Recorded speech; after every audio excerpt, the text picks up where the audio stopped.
ഈ നാമം ഉപയോഗിച്ചുകൊണ്ട് അള്ളാഹുവിനോട് വല്ലതും പ്രാർത്ഥിച്ചാൽ ആ പ്രാർത്ഥനയ്ക്ക് അള്ളാഹു ഉത്തരം നൽകുന്നതാണ്. ഈ വാചകം ശരിക്കും ശ്രദ്ധിക്കുക സഹോദരങ്ങളെ. എന്താണ് നബി സല്ലല്ലാഹു അലൈഹി വസല്ലം പറയുന്നത്? അള്ളാഹുവിന്റെ അഅ്ളമായ ഇസ്മ, ഉന്നതമായ ഇസ്മിനെ മുൻനിർത്തിയാണ് ചോദിച്ചത്. അങ്ങനെ ചോദിച്ചാൽ ആ നാമത്തെ മുൻനിർത്തി എന്ത് ചോദിച്ചാലും ലഭിക്കും. അതാണ് ഇദാ സുഇല ബിഹി അഅത. ആ പേരുപയോഗിച്ചുകൊണ്ട് ചോദിച്ചാൽ അള്ളാഹു നൽകും. വൈദാ ദുഇയ ബിഹി അജാബ്. ആ നാമം ഉപയോഗിച്ചുകൊണ്ട് ദുആ ചെയ്താൽ അള്ളാഹു സുബ്ഹാനഹു വ തആല ഉത്തരം നൽകുകയും ചെയ്യും. അപ്പോൾ ഏതാണ് ആ അള്ളാഹുവിന്റെ ഏറ്റവും മഹത്തായ നാമം? മഹാഭൂരിപക്ഷം പണ്ഡിതന്മാരും പറഞ്ഞിട്ടുള്ളത് ഈ സ്വഹാബി പ്രാർത്ഥിച്ചപ്പോൾ പറഞ്ഞ ആദ്യത്തെ ആ അള്ളാഹുവിന്റെ പേരാണ്. എന്താണ്? അല്ലാഹുമ്മ, അള്ളാഹുവേ, ഇന്നി അസ്അലുക, ഞാൻ നിന്നോട് ചോദിക്കുന്നു. എന്തുകൊണ്ടാണ് ഞാൻ നിന്നോട് ചോദിക്കുന്നത്? ബി അന്നക അൻതല്ലാഹ്, നീയാകുന്നു അള്ളാഹു. അപ്പോൾ അള്ളാഹുവിന്റെ ഏറ്റവും മഹത്വമേറിയ ഇസ്മുൽ ജലാലത്താണത്. മഹത്വമേറിയ നാമമാണ്. മറ്റെല്ലാ നാമങ്ങളും അള്ളാഹ് എന്ന പേരിലേക്ക് ചേർക്കപ്പെടുന്നു. മറ്റെല്ലാ സിഫാത്തുകളും അള്ളാഹു എന്ന പേരിലേക്ക് ചേർക്കപ്പെടുന്നു. അതുകൊണ്ടാണ് പിന്നീട് അള്ളാഹുവിന്റെ വിശേഷണങ്ങളാണ് പറയുന്നത്. അൽ അഹദ്, ഏകനാണ്. അസ്സമദ്, പരാശ്രയമുക്തനാണ്. അല്ലദീ ലം യലിദ് വലം യൂലദ്, ജനിപ്പിച്ചിട്ടില്ല, ജനിച്ചിട്ടില്ല.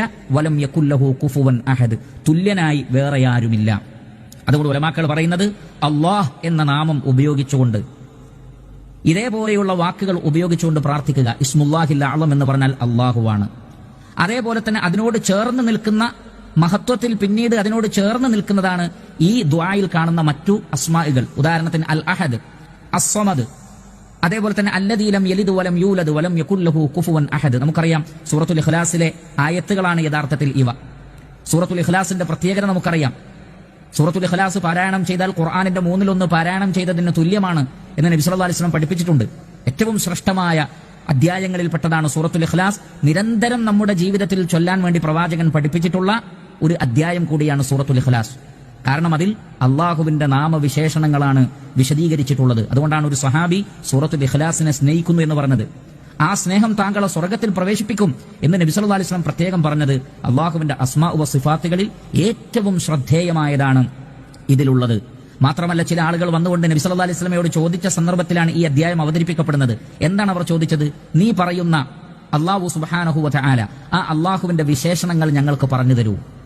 അപ്പോഴാണ് അള്ളാഹുവിന്റെ വിശേഷണങ്ങളായി സൂറത്തുൽ ഇഖ്ലാസ് അവതരിപ്പിക്കപ്പെടുന്നത്. അതുകൊണ്ട് തന്നെ അള്ളാഹുവിന്റെ ഏറ്റവും ഉന്നതമായ വിശേഷണങ്ങളും റുബൂബിയത്തിലും ഉലൂഹിയത്തിലും അസ്മായിലും സിഫാത്തിലുമുള്ള അള്ളാഹുവിന്റെ ഏകത്വത്തെ സ്ഥാപിക്കുന്ന വിശേഷണങ്ങളാണ് ഈ പ്രാർത്ഥനയിൽ നാം കാണുന്നത്, ഈ വിശേഷണങ്ങളിൽ നമ്മൾ കാണുന്നത്. അതുകൊണ്ട് സഹോദരങ്ങളെ, നമ്മൾ ദുആ ചെയ്യുമ്പോൾ, വേറെ ഏത് കാര്യങ്ങൾ ദുആ ചെയ്യുകയാണെങ്കിലും ഇത്തരം വാക്കുകൾ കൊണ്ട് തുടങ്ങിയാൽ ആ പ്രാർത്ഥനയ്ക്ക് ഉത്തരം കിട്ടുമെന്നാണ് മനസ്സിലാക്കാൻ സാധിക്കുന്നത്.